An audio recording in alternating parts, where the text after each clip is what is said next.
Prezadas amigas e amigos, senhoras e senhores e a audiência que nos acompanha, sejam todos bem-vindos para o seminário sobre uma década da iniciativa Síndrome Rota, organizado por CGTN Português, do Grupo de Mídia da China. Hoje vamos analisar e fazer uma retrospectiva sobre o terceiro Fórum do Síndrome Rota para a Cooperação Internacional, realizado na semana passada como o maior evento do ano da diplomacia chinesa, reunindo muitos líderes mundiais, especialmente do sul global. Eu sou Isabela Shi, aqui no estúdio, e fico muito feliz por trazer nossos convidados para o diálogo. Está aqui comigo o professor Ivandro Carvalho, da Fundação de Getúlio Vargas, Rui Lolito, que é o presidente do Observatório da China em Portugal, José Reinaldo, jornalista e editor internacional do portal Brasil 247, Antônio dos Santos Queiroz, analista geopolítico da Universidade de Lisboa, o economista brasileiro e professor José Nelson Maia e o jornalista vindo de Moçambique, Alberto Zuzzi, que está em Pequim acompanhando a visita do primeiro-ministro do seu país. Mais uma vez, é uma grande honra podermos contar com a presença de todos vocês. A seguir, para abrir a nossa conversa, quero pautar a consulta extensiva, que serve como o primeiro pilar da cooperação do Síndrome Rota para ampliar o número de países participantes.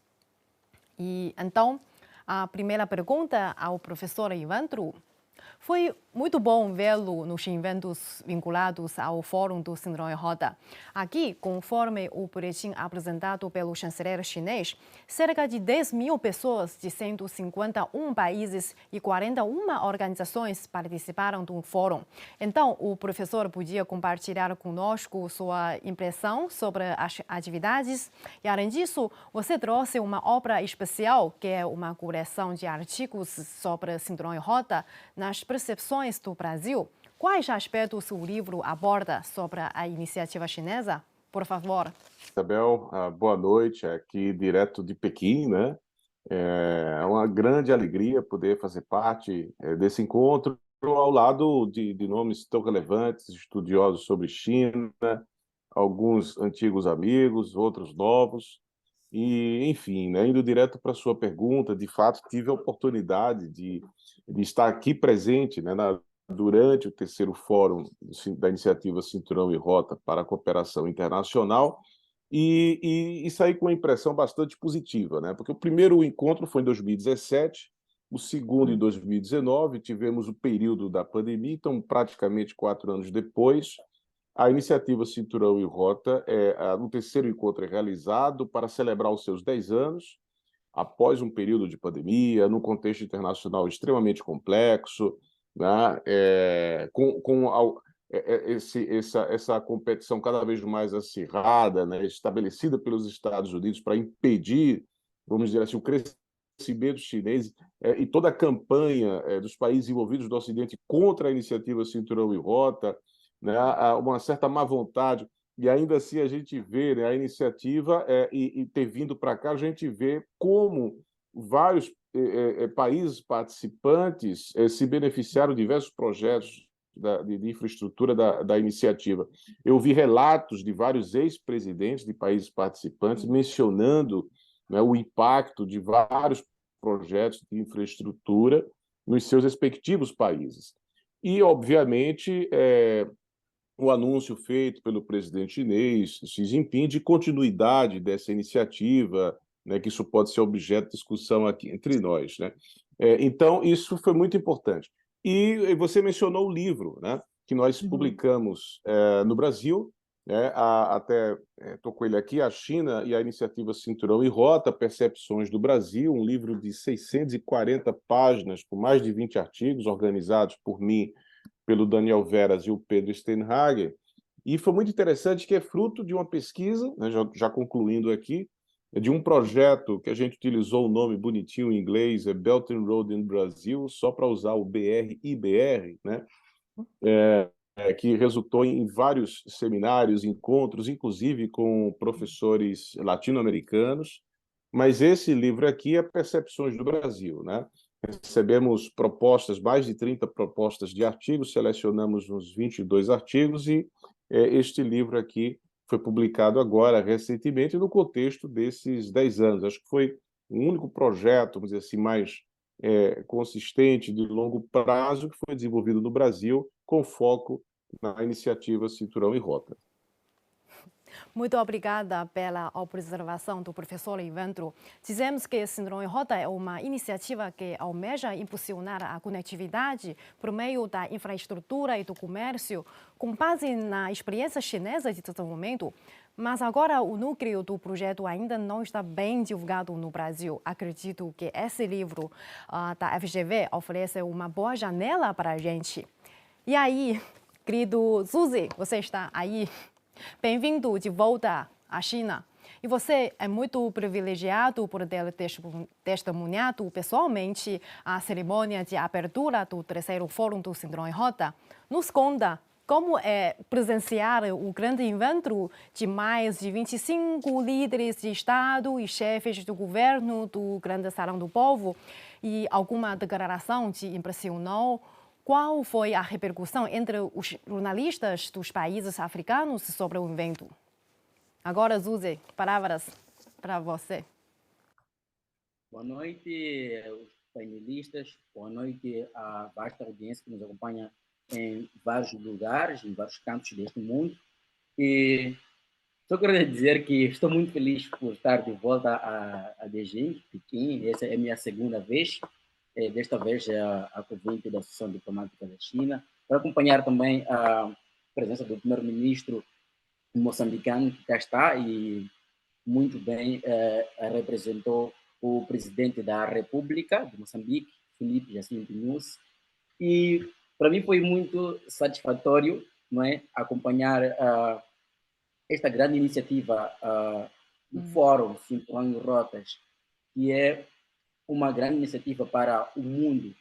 Primeiro é que, por parte dos jornalistas, foi mesmo uma grande vibração em termos de discursos que os presidentes que estavam presentes trouxeram muita euforia, mostraram que os 10 anos do Cinturão em Rotas foi um período de muita consistência, de muito trabalho árduo por parte dos líderes envolvidos, visto que é uma iniciativa que foi mesmo implementada pelo presidente Xi Jinping em 2013, e em colaboração com outros países, percebemos que a implementação do fórum tem surtido grandes êxitos nos países que têm cooperação. Para nós, uma das coisas que mais nos impressionou para o jornalista, esta mensagem de ligação, de estreita amizade, no sentido de que vamos caminhar juntos, de mãos dadas.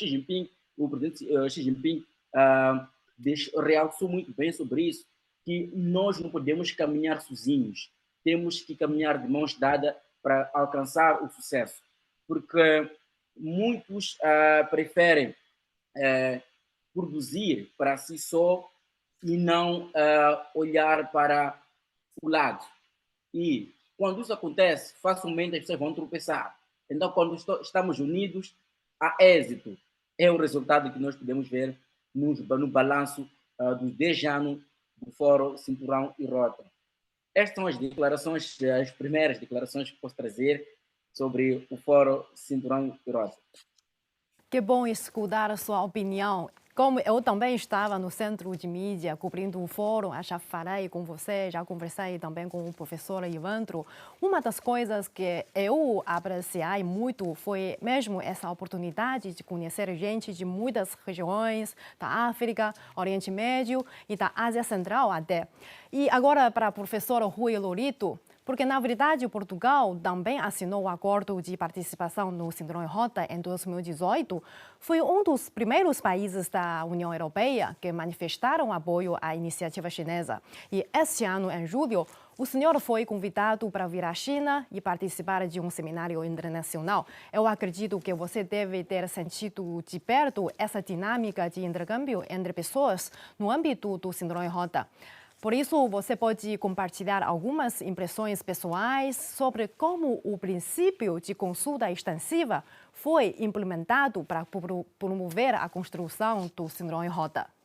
Sem dúvida nenhuma, agradeço a pergunta e a oportunidade de estar com os colegas do Brasil, de Moçambique, dos vários países, e, portanto, cumprimento todos e gostaria de dizer que realmente foi extremamente interessante os debates que tivemos em dois painéis, em duas conferências diferentes, uma em março deste ano e outra em julho, quando fui pelas duas vezes à Academia de Ciências Sociais da China, neste processo de auscultação realmente das opiniões de vários académicos, professores, investigadores e em relação a Portugal, tem toda a razão a Isabel, porque na realidade, no âmbito dos 44 anos das relações diplomáticas entre Portugal e a China,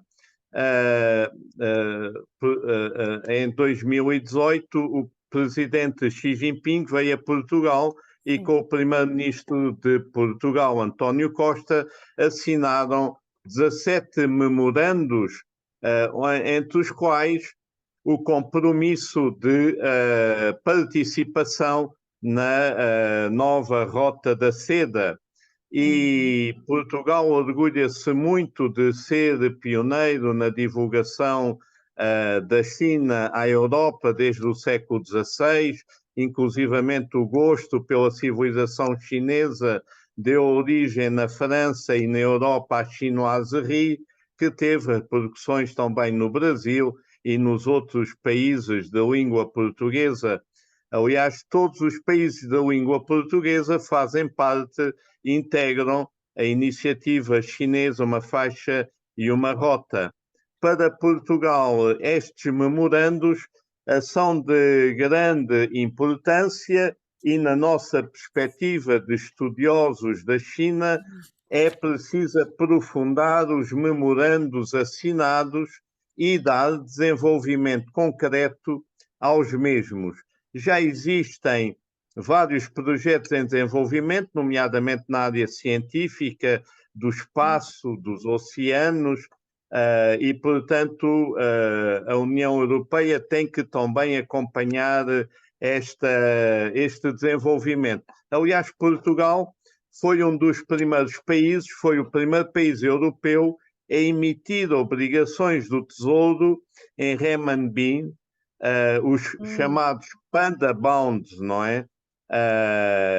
E há um facto que eu gostava de destacar, e para terminar, é que quando se desenvolveu a crise americana de 2008, que se repercutiu em toda a Europa até 2013, os países europeus não ajudaram Portugal, não fizeram investimentos em Portugal, e a China foi o único país que veio investir em Portugal, nas empresas que Portugal quis negociar com o estrangeiro, e foi a China o último, e por isso temos que ter esse reconhecimento. Além do mais, a China tem investido em setores como a energia, seguros, saúde, banca, nas finanças, tecnologia e infraestruturas em Portugal, e estamos muito gratos por isso.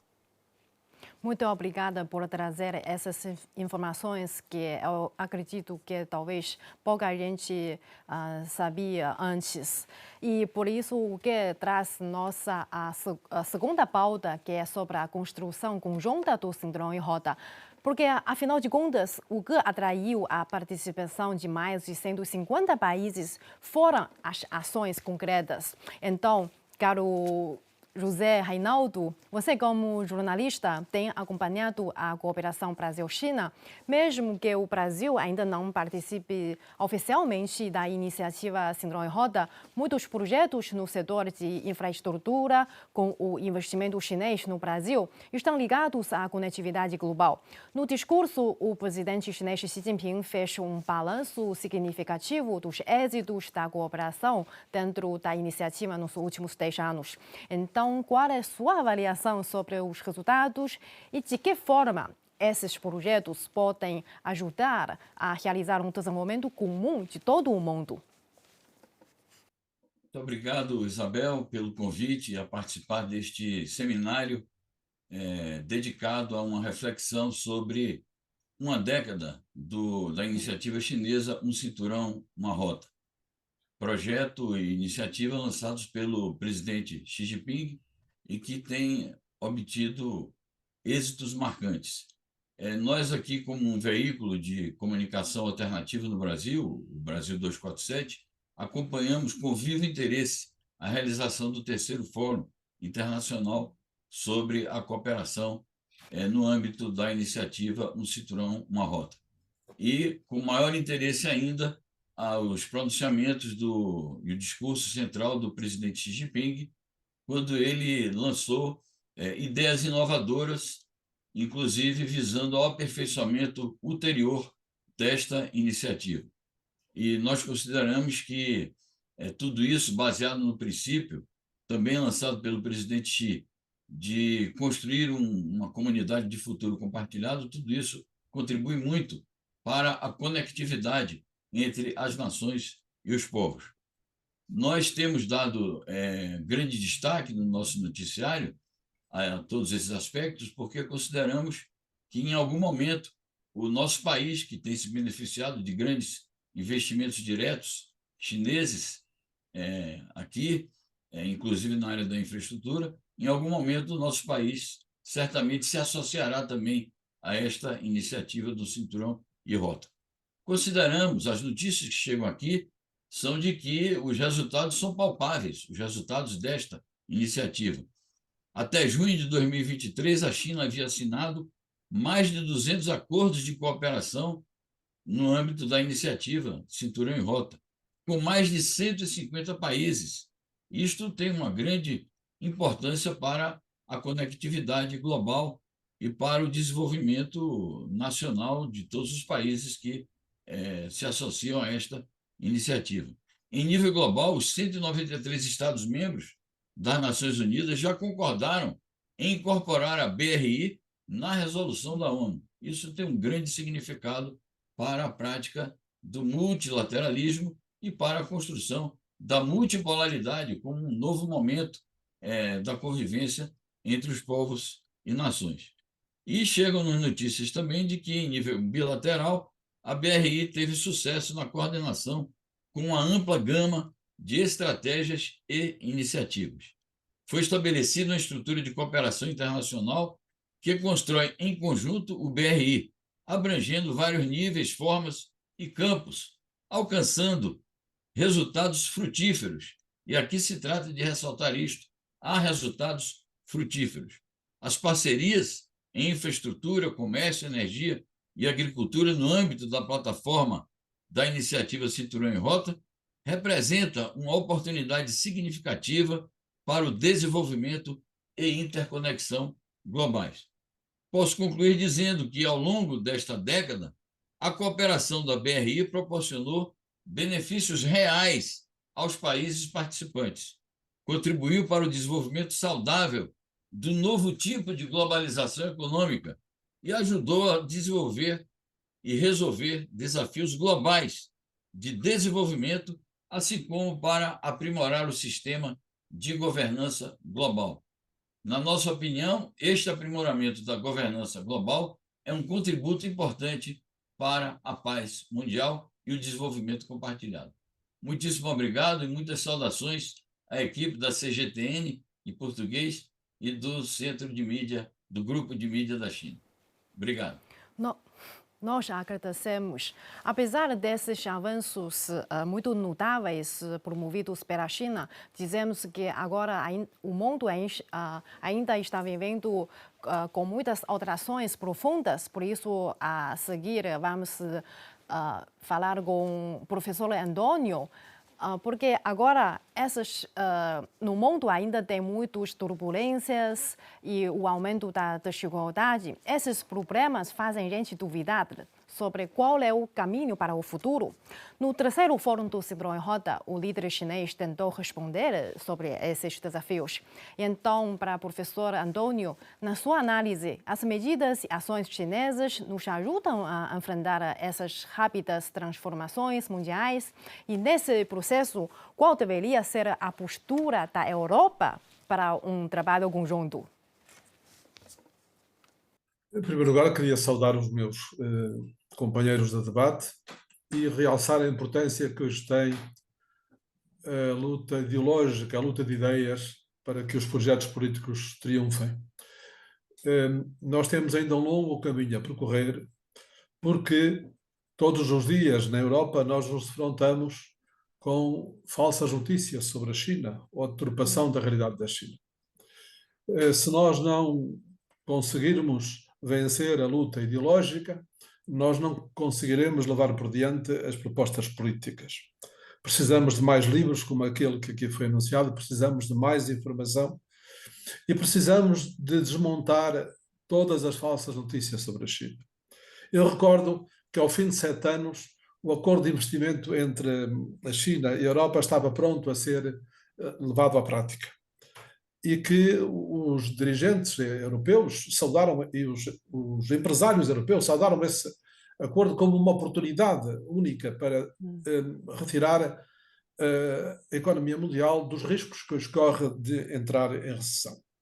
E houve uma intervenção política que obedece a um plano estratégico mal conhecido na Europa e no mundo, um plano traçado pelo chamado Departamento Americano de Segurança, que é muito pouco debatido, muito pouco conhecido, e que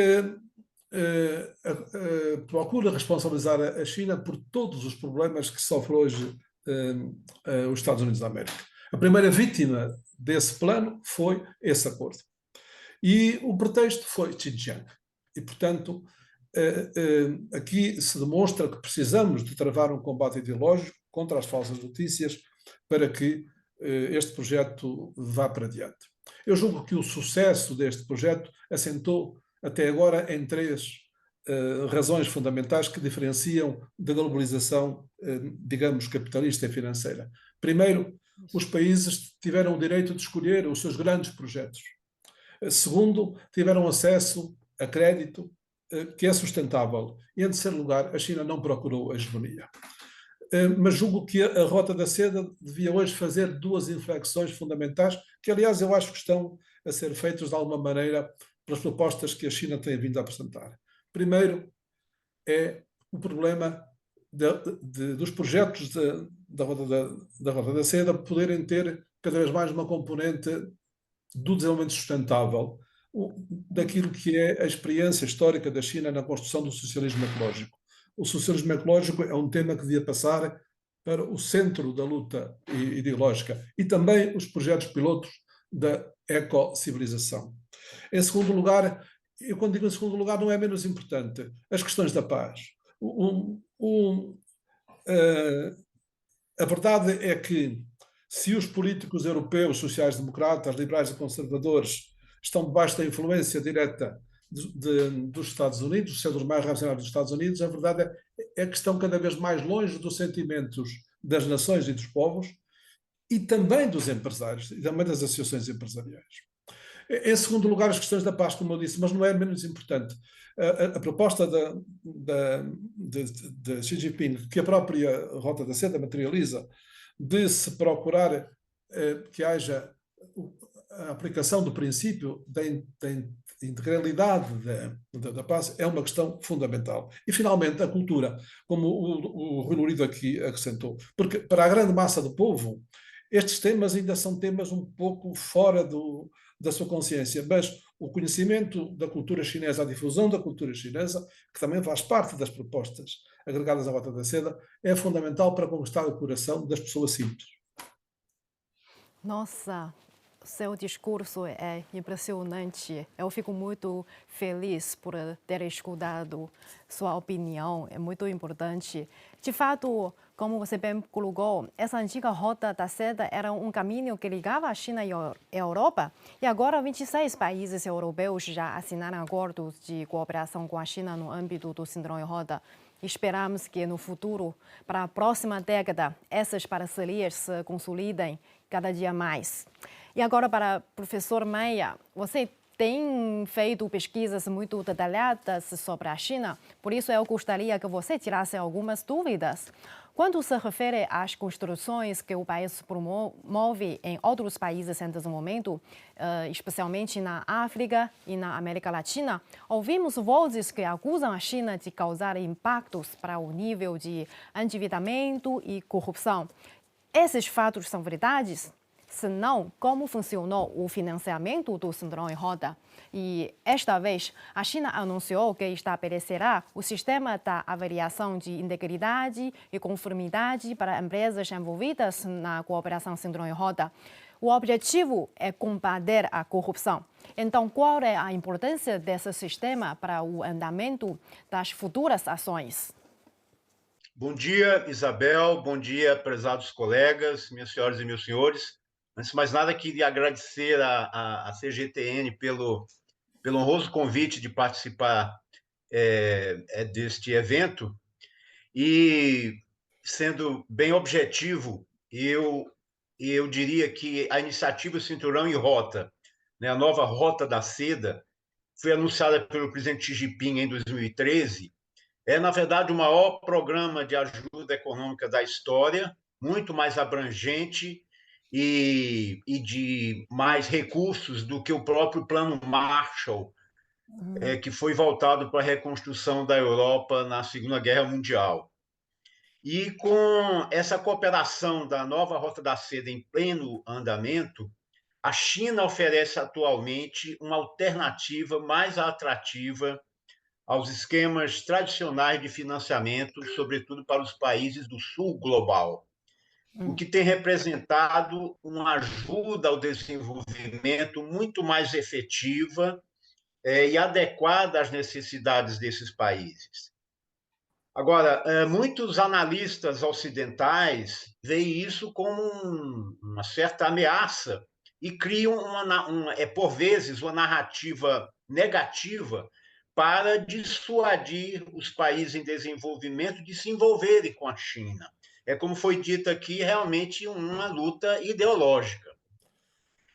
A nova Rota da Seda, por sua vez, ela está no centro da política externa chinesa nos últimos 10 anos e prioriza os programas de ajuda externa da China e de abertura ao comércio internacional, né? Já incluindo também, como já foi dito, 150 países e 30 organizações internacionais. Nesses 10 anos de existência da nova Rota da Seda, a conectividade global foi fortalecida e a construção de rodovias, ferrovias, portos, gasodutos e redes elétricas espalharam-se por todo o mundo. Criou-se, assim, uma base de integração logística para intensificar os laços comerciais, econômicos, culturais e entre pessoas e povos da Eurásia, África e agora da América Latina. Tudo isso contribuiu para ajudar a resolver antigos gargalos que limitavam o desenvolvimento das nações do sul global engajados na nova Rota da Seda. Com relação às críticas, né, que inclusive faz parte da sua pergunta, Isabel, sobre uma suposta existência de uma diplomacia de armadilha da dívida, de aumento da dependência e de ameaças à soberania dos países beneficiados com as infraestruturas do Cinturão e Rota, eu diria que isso não tem o menor cabimento. Uma série de estudos, inclusive divulgados nos Estados Unidos pela Universidade de Boston, no Reino Unido pela Chatham House, pela Universidade Johns Hopkins dos Estados Unidos, e mesmo na mídia americana, né, o caso da revista Atlantic, demonstram que não há evidência empírica alguma da existência dessa suposta armadilha da dívida sobre outras nações por causa dos empréstimos feitos pela China para financiar projetos de infraestrutura. Ou seja, isso é mais uma falácia, né? Não há, para nós que somos pesquisadores no campo econômico e financeiro, quer dizer, isso aí não tem a menor consistência. É mais uma enorme falácia, né? Uma grande fake news, como foi mencionado aqui. Com relação às alegações sobre casos de corrupção em obras da iniciativa Cinturão e Rota, eu diria que problemas dessa natureza ocorrem em grandes projetos de infraestrutura no mundo todo, inclusive na Europa e nos Estados Unidos. Né? Quer dizer, grandes obras, né, acabam tendo ali algum tipo de desvio, alguma irregularidade. Então, isso são coisas comuns a quem acompanha a execução de grandes obras.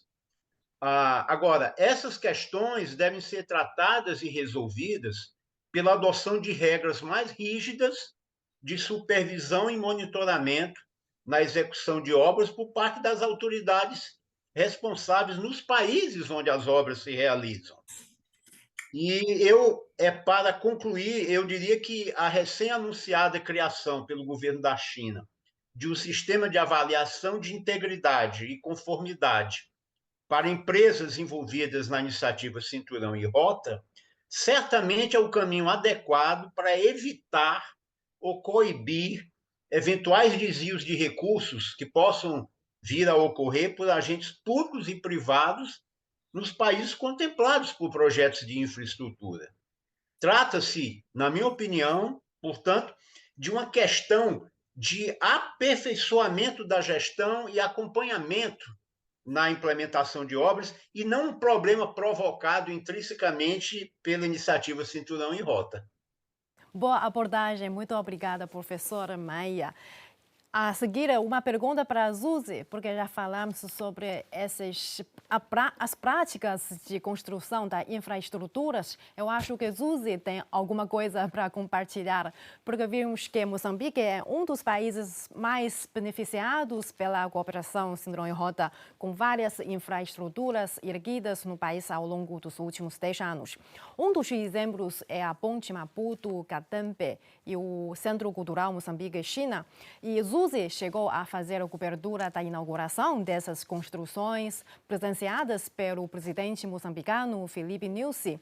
E então, Zuzi, você aí compartilha conosco mais histórias por trás desses projetos e os impactos. E, principalmente, a gente queria saber como as pessoas comuns no seu país avaliam a parceria entre Moçambique e a China.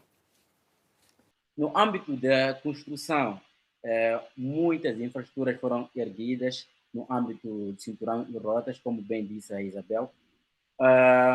Em destaque é a Ponte Maputo-Catembe.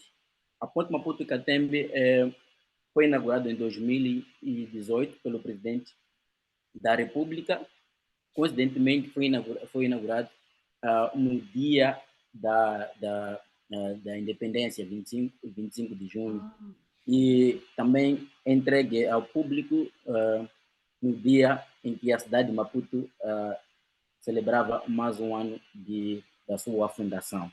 Então, esta ponte, principalmente Maputo-Catembe, ela trouxe um impacto positivo nas vidas das pessoas, porque Catembe, Maputo, ela em si é dividida pelas águas, não é? Temos a praia ali que divide entre a ponte, aliás, que divide o distrito de Catembe e a cidade de Maputo. Apesar da própria distrito pertencer à cidade de Maputo, mas havia uma limitação para a circulação de bens e pessoas. Ao ser inaugurado a ponte Maputo-Catembe, trouxe um impacto positivo nas vidas das pessoas. Uma estimativa básica, podemos pensar que Maputo, em Catembe, as pessoas, o número de pessoas era muito reduzido. Temos um território muito grande, mas estavam mais ou menos 15 mil a 20 mil número de pessoas no distrito de Catembe. No entanto, em Catembe, ao ser erguida esta ponte, trouxe esta ligação, aproximou as pessoas. E durante este período, após a sua inauguração, podemos ver o surgimento de novos bairros, surgimento de novas infraestruturas. As pessoas já saíam da cidade de Maputo para investir em Catembe. E dentro desse pacote de construção, mesmo lá em Catembe, foi erguida a fábrica de cimento do Gongo, que também é de financiamento chinês. Só para dar um exemplo do impacto que isso trouxe. Muitos jovens foram empregues naquela fábrica, muita gente saiu do desemprego para a empregabilidade. Então, são esses impactos que podemos aqui arrolar em relação à Ponte Maputo-Catembe. Indo para a recente inaugurada, o Centro Cultural Moçambique-China. Este é um centro mais esperado, sobretudo, que é o segundo maior centro de África, só para destacar, que era muito esperado a nível nacional e também ao redor de Moçambique, porque é um centro que vai albergar muita exibição cultural chinesa, assim como moçambicana, e podemos destacar que temos 3 palcos neste edifício. Eu pude presenciar a inauguração, mas antes da inauguração, a entrega de chaves pelo embaixador de Moçambique. Sim, o embaixador chinês em Moçambique. Presenciei a entrega oficial das chaves e também fui cobrir a inauguração pelo presidente da República, Filipe Nyusi. No entanto, houve no dia muita vibração por parte dos fazedores das artes, porque esperavam este espaço multicultural, e ela está mesmo inserida na maior universidade de Moçambique, e a UEM, a Universidade Eduardo Mondlane, que também foi um dos está na lista dos maiores ou dos melhores universidades de África, e ela está lá inserida. E muitos jovens, neste momento, estão a praticar várias artes, em que ajudará na relação entre Moçambique e a China. E nestes projetos que estão sendo feitos, eu posso observar da seguinte maneira a questão dos ganhos entre esses dois povos. São ganhos mútuos. Primeiro, Moçambique tem um centro que vai acomodar muitos jovens para exibir as suas artes, e vai contribuir economicamente para Moçambique, porque também vai gerar rendas neste centro. Só para destacar que são mais ou menos 3 palcos. Temos o primeiro palco que acolhe 500 pessoas, tem outro palco que acolhe 412 e outro maior que acolhe 1.500 pessoas. Então, só para lembrar que Moçambique e China têm uma relação já de anos, antes mesmo da independência, que essa relação é tida de estreita amizade e de uma relação mútua. E Moçambique contribui bastante também para a China, para além da China contribuir para Moçambique. Só podemos perceber que nos últimos anos os jovens ou os moçambicanos começaram a perceber o que a China, qual é a importância da China em Moçambique, porque nós consumimos também, para além de consumir produtos chineses, através da mídia, da cultura, consumimos também muito produto ocidental, que era trazida de uma forma distorcida em relação à China. Era trazida no sentido que a China tinha um objetivo obscuro com Moçambique. Por exemplo, China pretende levar riquezas de Moçambique em troca de uma e outra coisa, e havia essa questão. Mas nos últimos tempos as pessoas começam a perceber, estudando mais a história das cooperações, da diplomacia, como funciona a diplomacia a nível do mundo, começam a perceber quão é importante a presença da China em Moçambique. Hoje, há muitos moçambicanos que querem conhecer a China através daquilo que nós divulgamos como a mídia, positivamente sobre a China, porque nenhum país é 100% saudável, não é 100% correto, sempre existe uma e outra coisa que tem que ser alinhada. Mas eu trago esta mensagem com muita vivacidade, porque a última vez a primeira vez que estive na China, eu tinha uma impressão diferente. Chegando à China, eu comecei a sentir que realmente é uma coisa, não aquilo que eu vi através da mídia. Eu comecei a ter uma imagem diferente de Moçambique, da China. Voltando a Moçambique, daquilo que eu divulgava através do jornal, muita gente queria conhecer a China. E hoje presenciamos há registro de muitos moçambicanos a entrar na China para fazer negócios. Graças a Deus, temos a isenção de vistos para negócio, a entrada dos chineses para investir em Moçambique. Isto é também um dos ganhos de cooperação entre Moçambique e China. E para finalizar... Só para finalizar, é que eu quero finalizar da seguinte maneira.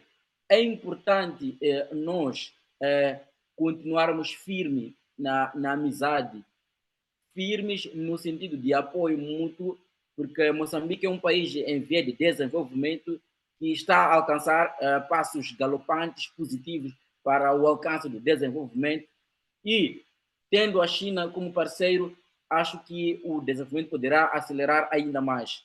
E muito obrigado. Muito obrigada, bom saber disso. Eu acho que aqui todos os presentes, nossos especialistas, estão compartilhando essa alegria do povo moçambicano. Eu acho que Alberto Zuzzi tem muita coisa para compartilhar. Vou marcar mais uma entrevista com você para trazer essa voz, como se diz, verdadeira sobre essas mudanças em Moçambique para mostrar ao todo o mundo. E agora, com essa realização do novo fórum, a cooperação do Cinturão e Rota entra numa nova fase. Em seguida, vamos trocar ideias em termos de perspectivas. E a primeira pergunta é para o professor Rui. Porque em relação à cerimônia do Fórum do Cinturão e Rota, o que as pessoas mais esperavam eram as medidas que o líder chinês Xi Jinping ia anunciar. A China formulou 8 passos para apoiar uma cooperação de alta qualidade do Cinturão e Rota. Então, qual é a sua perspectiva sobre como deve ser a próxima década da iniciativa? E os 8 passos criam as condições para isso?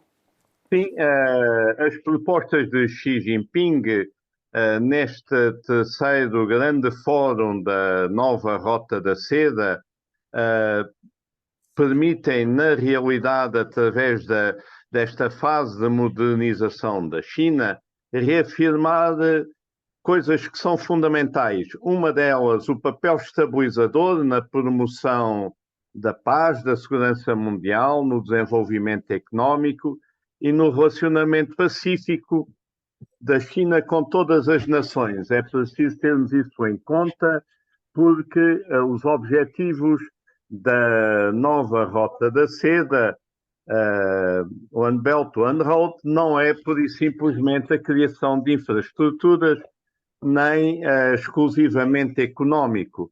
Ela baseia-se no respeito pelas condições específicas de cada país, o que é totalmente diferente da cooperação tradicional da Europa e dos Estados Unidos, dos países neocoloniais com a África, nomeadamente, mas também com a América, com a América do Sul.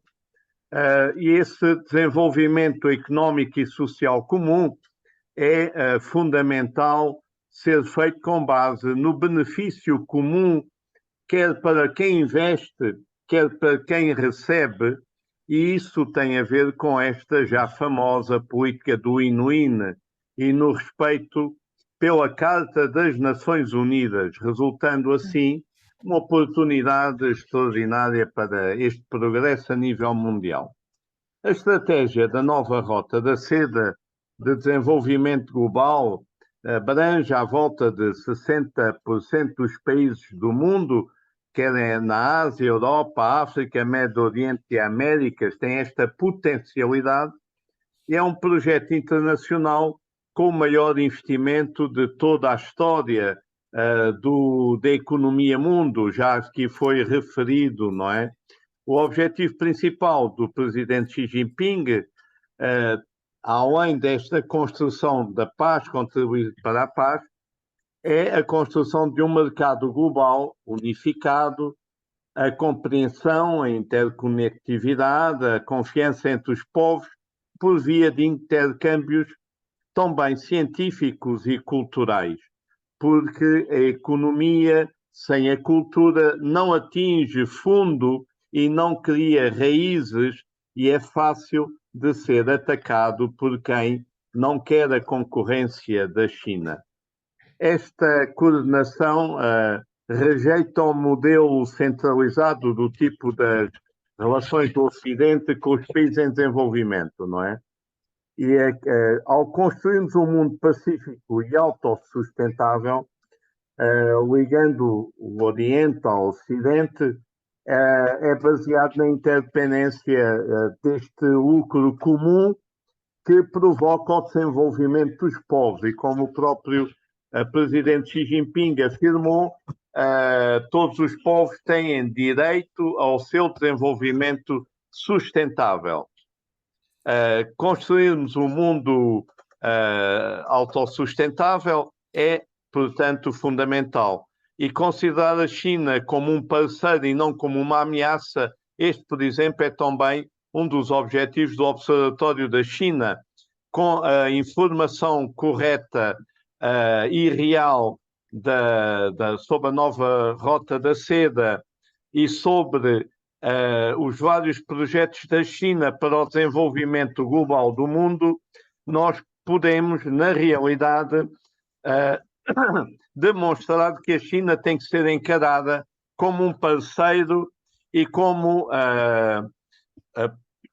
mais um país que permite o desenvolvimento autossustentável do mundo e não uma ameaça. Portanto, esta recuperação económica, fomentando o olhar positivo da Europa sobre a China e anular os preconceitos ligados à chamada ameaça chinesa, é assim fundamental.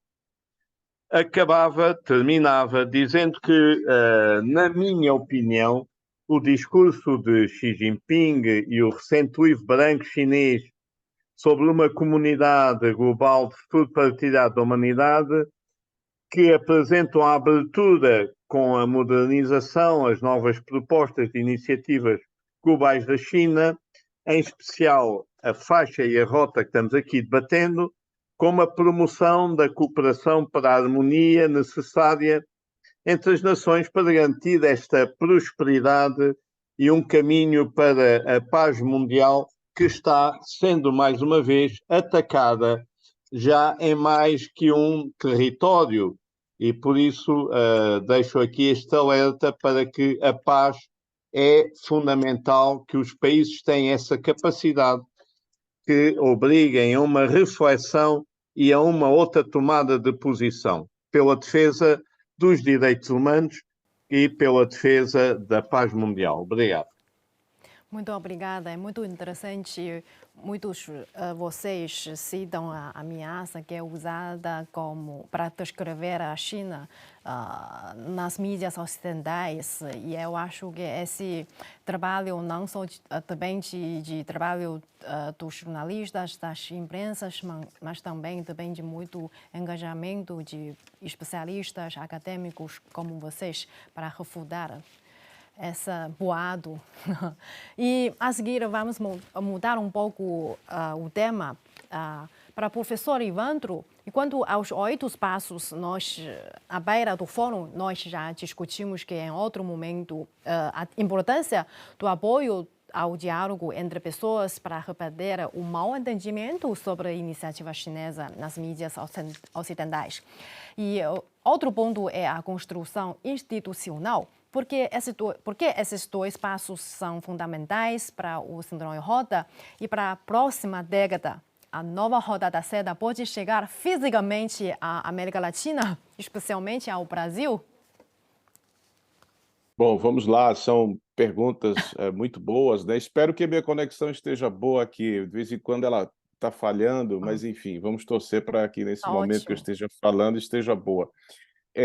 A primeira questão, né, o primeiro ponto levantado por você, Isabel, é o diálogo cultural, né? Quer dizer, essa foi dentre os 8 pontos, aquele que me chamou muita atenção, dos pontos que me chamaram muita atenção, porque dá um entendimento, né, de que a iniciativa Cinturão e Rota não é só investimento em infraestrutura, né? Aquele eixo de intercâmbio de pessoas, ele passa a ganhar um sentido completamente novo quando o governo chinês enfatiza essa questão do diálogo intercultural. Essa ideia do diálogo intercultural, ela está em linha, né, com aquele conceito de comunidade de destino comum compartilhado para a humanidade, né? Ou seja, de promover o comércio internacional, mas respeitar as diferenças de cada país, né, de suas culturas, dos seus sistemas de organização social e etc. E tem um ponto que eu acho que é interessante de destacar, né? Se tiver ruim aqui a conexão, você me fala. Que é o seguinte, né? Quando a gente estamos no momento presente, né? A evolução da história, mas a história, quando é contada, muitas vezes ela é contada tendo em conta perspectivas muito longas, né? Do tempo, não é isso? É curioso que quando a gente vai ler um pouco sobre a história da Rota da Seda, a gente vê o quanto ela foi importante para levar para o Ocidente novas ideias, né? Novos produtos, né? Como a seda, o chá, a porcelana, as invenções chinesas, e claro que era muito importante a Ásia Central, muito importante o mundo árabe naquele contexto desse fluxo, né? Do Oriente com o Ocidente, que desemboca ali em Veneza. Não é à toa que a arquitetura de Veneza tem influências mouras, né? Que um mercador veneziano ficou tão famoso, né? Na Rota da Seda, né? Que é o Marco Polo. E aquilo tudo faz, de certo modo, impulsiona, ou colabora muito para o surgimento do renascimento cultural, que, por sua vez, vai ser importante para o iluminismo. Por que eu estou falando disso agora? Parece que eu estou divagando, mas não estou, não. Porque o que a gente vê hoje na Europa é um período de uma escuridão, um risco do surgimento de um período de escuridão. Quer dizer, na época da Rota da Seda, a Europa estava na Idade Média. Então, todo esse fluxo do Oriente Médio de invenções e de ideias vai desembocar ali, Veneza se espalha pela Europa, etc., que vai, como eu falei, do renascimento cultural, né? Mas agora é como se tivesse um caminho inverso, né? A Europa passando por um processo onde você tem discriminação, xenofobia, uma extrema-direita, né? Um discurso anti-ciência, né? Um período de escuridão, né? E que não é só lá, né? É nos Estados Unidos, a gente viu no Brasil e, de certo modo, ainda não passou. Esse risco está, né? O surgimento do nazifascismo, né? Que se instala nas democracias ocidentais, e nesse contexto de bastante incerteza, muito pesado, de ensombreamento da realidade, vem essa proposta da iniciativa Cinturão e Rota. E aí vem novamente, diante desse cenário complexo, no Ocidente, vem o governo chinês propor uma nova Rota da Seda, que pode inaugurar a longo prazo, por que não, né, pensar assim, o renascimento, um novo renascimento cultural, só que não na Europa, mas na Ásia, né? Então, o diálogo, quando ele sublinha o diálogo intercultural, aponta nesta direção, né? O fortalecimento dessas trocas. Então, esse diálogo pode ajudar na colaboração, no encontro de soluções novos, de conceitos novos para resolver problemas antigos, problemas novos, né?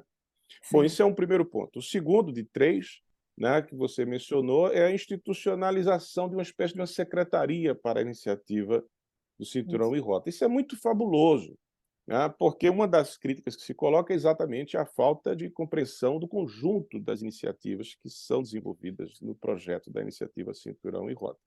Não é isso? E com esta secretaria, né, você tem uma forma de coordenar as informações, torná-las acessíveis e mais transparentes, né? Então, aquela crítica que a iniciativa Cinturão e Rota, no fundo, ela seria uma iniciativa mais bilateral, no sentido de China com país A, China com país B, China com país C, né? A secretaria ela cria umas condições para que se tornem esses projetos mais públicos para todos os países participantes. Solução que, inclusive, eu queria ver uma solução dessa, até já defendi antes da cúpula, para o BRICS, né? Eu acho que fui voz isolada no Brasil, defendendo, antes da expansão, a sua institucionalização na forma de uma secretaria administrativa, ainda que simples, né? Podendo fazer uso de toda essa tecnologia que temos hoje, né? Isso é uma outra discussão, mas aí está aí, o presidente chinês vem e propõe uma secretaria para a iniciativa Cinturão e Rota, né? E, por fim, a América Latina, terceiro ponto, sem dúvida, é o que a gente, e terceiro e último, né, é o que a gente espera, inclusive o Brasil, né, esperamos que o Brasil venha participar da iniciativa Cinturão e Rota. Eu não entendo o porquê do governo Lula ainda não ter se manifestado na direção, né, de participação do Brasil na iniciativa Cinturão e Rota. Um dos argumentos que eu escuto no Brasil, e não é de agora, mas antes mesmo, ainda no governo anterior, era de que a relação com a China já é muito boa e que isso não ia agregar valor. Inclusive, eu vi isso até numa coletiva de imprensa de gente do governo Lula antes da visita dele à China. Se um fundo, né, o fundo da Rota da Seda, de 40 bilhões de dólares, se isso não agrega valor, já não sei mais o que é que agrega valor, né? Então, eu acredito, né, torço, não tem como a gente, né, afiançar, né, presidentes dos dois países, registro que o presidente dos dois países, Argentina e Chile, sempre estiveram presentes em todos os três fóruns, né? Então, estiveram agora, né? O Alberto Fernandes e o Boric. Então, é isso, né? Essa é a minha esperança de que o Brasil possa vir a participar com mais ênfase nessa iniciativa. Muito obrigada. Boa análise. E também esperamos que isso aconteça na próxima década. E agora, para a professora Meia, você poderia fazer um resumo sobre o que podemos esperar para a nova fase da cooperação Cinturão e Rota, em particular a coordenação entre a China e os países do Sul Global? Por favor, professora Meia. Ótima pergunta. Eu diria o seguinte, que considerando as tendências atuais, tanto na China como no mundo, um cenário claro para a nova Rota da Seda, né, para a iniciativa Cinturão e Rota, é que ela vai continuar a se expandir, mas agora, digamos assim, na busca de maior qualidade, né? Quer dizer, de uma maneira um pouco mais lenta do que nesses 10 anos, mas procurando se adaptar em resposta aos desafios, né, que se apresentam no mundo de hoje, inclusive desafios no campo econômico e desafios no campo geopolítico, né? Quer dizer, o mundo agora parece estar bastante sujeito a perturbações, não é isso? Então, nesse contexto, né, é evidentemente que a iniciativa Cinturão e Rota, naturalmente, ela vai procurar então se adaptar a esse contexto e, ao mesmo tempo, melhorar o próprio desempenho, digamos, do programa, né, dos seus projetos. E, naturalmente, com o aprimoramento dos seus mecanismos de implementação. E conforme destacou o presidente Xi Jinping agora no seu discurso de abertura na cerimônia de abertura do terceiro Fórum do Cinturão e Rota para a Cooperação Internacional, a China realmente vai procurar agora aperfeiçoar a iniciativa, não é? Quer dizer, vai ser criada uma rede de conectividade e maior abertura da China à economia mundial. Quer dizer, num contexto em que a economia mundial caminha para uma, digamos assim, um contexto de certa estagnação, a China continuará a dar sua contribuição para o crescimento mundial por meio da continuidade do seu processo de abertura ao exterior. Será reforçada também a cooperação em termos práticos, né? Inclusive, como foi mencionado aqui, no sentido do maior intercâmbio entre pessoas e povos, e aí por aí existe uma série de iniciativas que poderão ser tomadas, né, de pequenas ações, mas que naturalmente vão ter uma repercussão importante. E tudo isso é com avanços na inovação científica e tecnológica entre a China e os demais países, né, que fazem parte da iniciativa Cinturão e Rota. Ao mesmo tempo, o presidente chinês também destacou, né, a importância de aumentar a transparência e a supervisão na execução de obras de infraestrutura da iniciativa Cinturão e Rota, e, quer dizer, de modo a otimizar os impactos da iniciativa sobre as populações e os países beneficiados.